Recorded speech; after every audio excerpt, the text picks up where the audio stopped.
Subscribe करें हमारे YouTube channel target PCS को।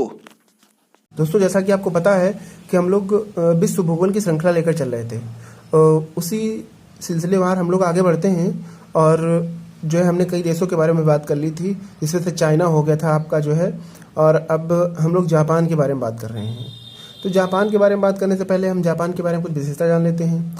देखिए, जापान प्रशांत महासागर में स्थित है, प्रशांत महासागर में स्थित है और ये कई सारे द्वीप हैं यहाँ पर। हम अगर बात करें कितने सारे, तो लगभग 3900 द्वीप यहाँ पर हैं, लेकिन जो इसके मेन द्वीप हैं वो 4 ही हैं। 4 द्वीप इसके बड़े द्वीप हैं, और वो कौन कौन से हैं? आपका होक्काइडो है, आपका होन्शु है, आपका शिकोको है और क्यूशु है।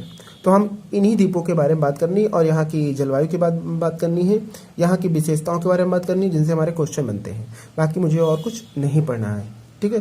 तो दोस्तों स्टार्ट करते हैं। देखिए, जापान का उपनाम क्या है? तो जापान का उपनाम क्या है? तो देखिए, जापान का उपनाम है सूर्योदय का देश। इसे निप्पैन भी बोलते हैं वहाँ की भाषा में।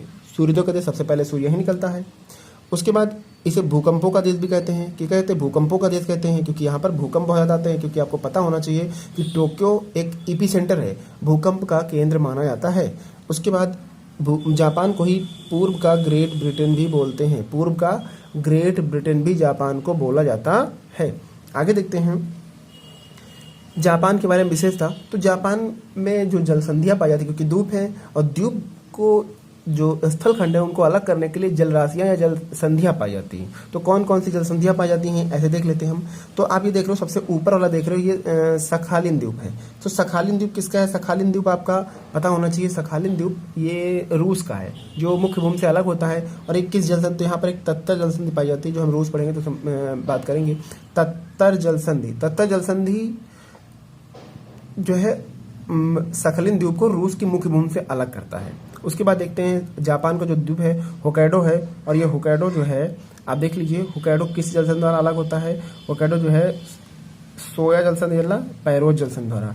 ये देखिए, इधर क्या है? जापान सागर है, इधर क्या है? प्रशांत महासागर है। तो हम कह सकते हैं, और इधर यहाँ पर ओख्योन्सो सागर पड़ता है। ओख्योन्सो कौन सागर पड़ता है? ओख्योन्सो या आख्योन्सो? ओख्योन्स्को या आख्योन्सको, आख्योन्स्को सागर, आख्योन्सको सागर। तो कहीं कहीं पर अगर पूछ ले कि जो सोया जल संधि है वो किस जल राशि को जोड़ती है, तो ओख्योन्सो सागर या आख्योन्सो सागर को जापान सागर से, या प्रशांत महासागर को जापान सागर, क्योंकि ये प्रशांत महासागर का ही हिस्सा है। आगे बात करें, थोड़ा सा नीचे आते हैं तो देखते हैं यहाँ पर। देखिए, होक्काइडो और होन्शु, होक्काइडो और होन्शु, ये होन्शु द्वीप है, होक्काइडो है। तो होक्काइडो और होन्शु के बीच सुगारू जल संधि है। तो यहाँ पर प्रशांत महासागर को जापान सागर से ये भी जोड़ती है, प्रशांत महासागर को जापान सागर से जोड़ने का कार्य करती है। आगे हम बात करते हैं, होन्शु द्वीप सबसे बड़ा द्वीप है यहाँ पर। होन्शु द्वीप यहाँ का सबसे बड़ा द्वीप है। उसके बाद नीचे ले आते हैं तो क्यूशु द्वीप पड़ता है। अब यहाँ पर देखेंगे हम जो है चाइना से लगा हुआ उत्तर कोरिया दक्षिण कोरिया है। तो उत्तर कोरिया और दक्षिण कोरिया के मध्य भी एक जलसंधि पाई जाती है, जलसंधि है।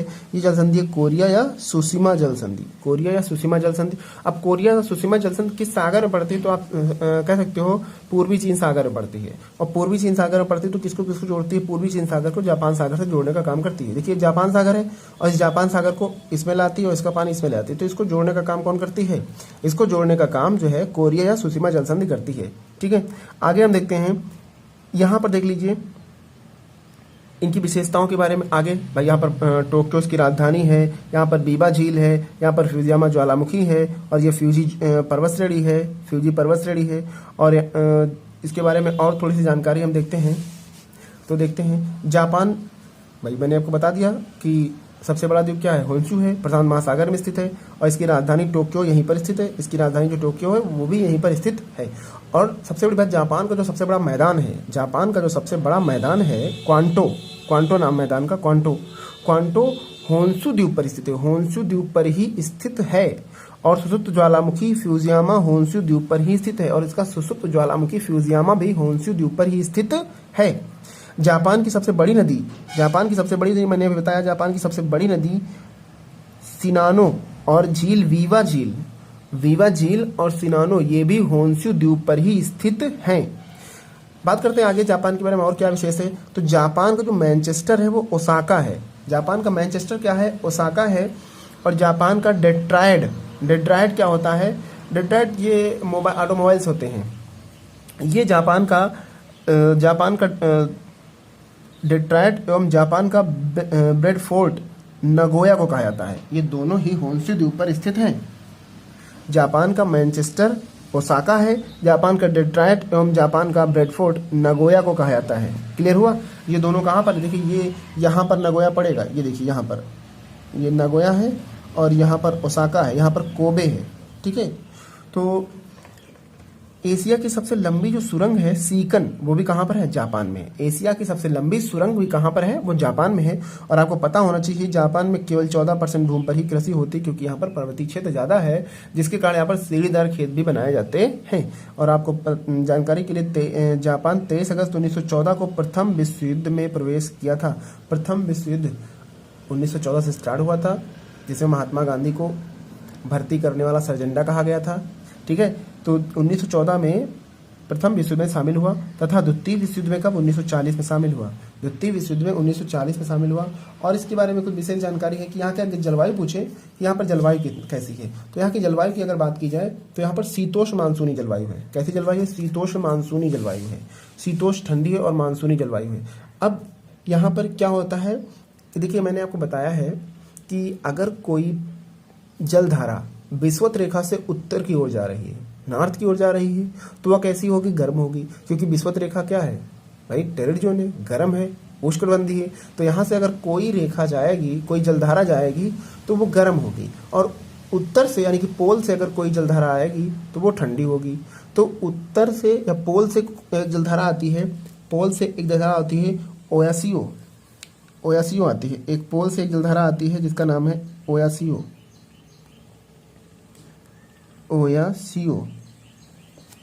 एक जलधारा आती है ओयासियो, ये ओयासियो है। और नीचे से एक जलधारा जाती है क्यूरोसियो। नीचे से जलधारा जाती है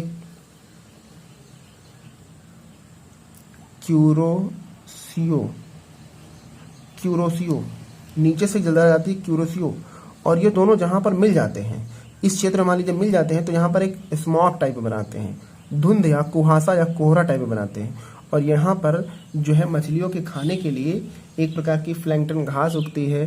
ठीक है, या सारगैसो वनस्पति उगती है। ये कई जगह पाई जाती है। सारगैसम वनस्पति मुख्यतः जो पाई जाती है या सबसे बड़े स्तर पाई जाती है वो अटलांटिक महासागर में पाई जाती है। ठीक है, उत्तरी अमेरिका के जो पूर्वी तट पर पाई जाती है, उत्तरी अमेरिका के पूर्वी तट पर। लेकिन यहाँ पर भी ऐसी व्यवस्था पाई जाती है। तो याद रखिए, जहाँ पर गर्म जलधारा और ठंडी जलधारा मिलती हैं वहाँ पर सारगैसो वनस्पति का विकास होता है। जहाँ पर गर्म जलधारा और ठंडी जलधारा मिलती है वहाँ पर सारगैसो वनस्पति का विकास होता है। वहाँ पर बहुत अधिक मात्रा में मछलियों का उत्पादन होता है। तो इस क्षेत्र में, जापान के इस क्षेत्र पे क्या होता है? मछलियों का बहुत ज़्यादा उत्पादन होता है और ये जापान के पूर्वी तट पर पड़ता है। आगे बात करें, मत्स्य उत्पादन में चीन के बाद दूसरा विश्व स्थान पड़ता है। दूसरा विश्व में स्थान है जापान का। मत्स्य उत्पादन में चीन के बाद दूसरे स्थान पर जापान है। आगे हम देखते हैं, जापान कपास का सबसे बड़ा आयातक है। मंगाता है, आयातक है। ठीक है, इंपोर्ट करने वाला। आगे हम बात करते हैं जापान में। देखिए, जापान में आप समझ सकते हैं कि जो प्रदेश है वहाँ पर जो ठंडी का इफेक्ट ज़्यादा रहता है। ठंड का प्रभाव ज़्यादा रहता है।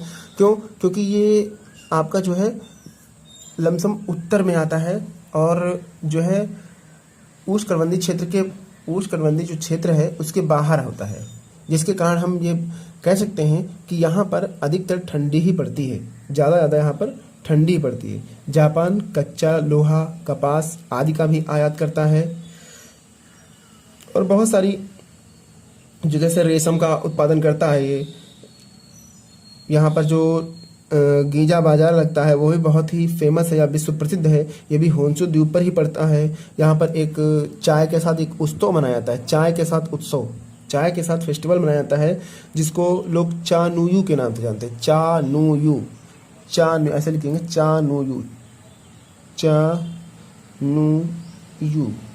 ये एक उत्सव है, काहे का? चाय का उत्सव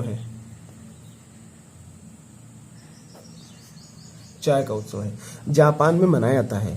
तो दोस्तों, ये जानकारी आपको कैसी लगी आप लोग कमेंट जरूर करिए, ज़्यादा से ज़्यादा लोग इसको शेयर करिए, सब्सक्राइब करिए, ताकि हमारा मनोबल भी बढ़ सके। और हम बहुत अच्छी तरह से कोशिश कर रहे हैं कि अच्छे से अच्छे तरीके से आपको हम वीडियो प्रोवाइड करा सके, जिसमें सारी जानकारी हो। और ये एशिया महाद्वीप है, जितने भी हम देश बता रहे हैं उससे बाहर कोई क्वेश्चन नहीं आएगा। 3-4 वीडियो और बनेंगे इससे, और बाकी एशिया कंप्लीट हो जाएगा। इससे बाहर कुछ भी नहीं आएगा। कोई भी एग्जाम दीजिए आप, अगर कोई भी एशिया महाद्वीप के किसी भी देश से कोई भी क्वेश्चन पूछा जाता है तो इससे बाहर कोई क्वेश्चन नहीं हो सकता है। अगर आपने एशिया महाद्वीप के हमारे सारे वीडियो देख लिए तो कोई भी क्वेश्चन आपका बाहर नहीं जाएगा। तो दोस्तों लाइक और शेयर करना ना भूलें, कमेंट्स भी जरूर करें। ठीक है दोस्तों, थैंक यू।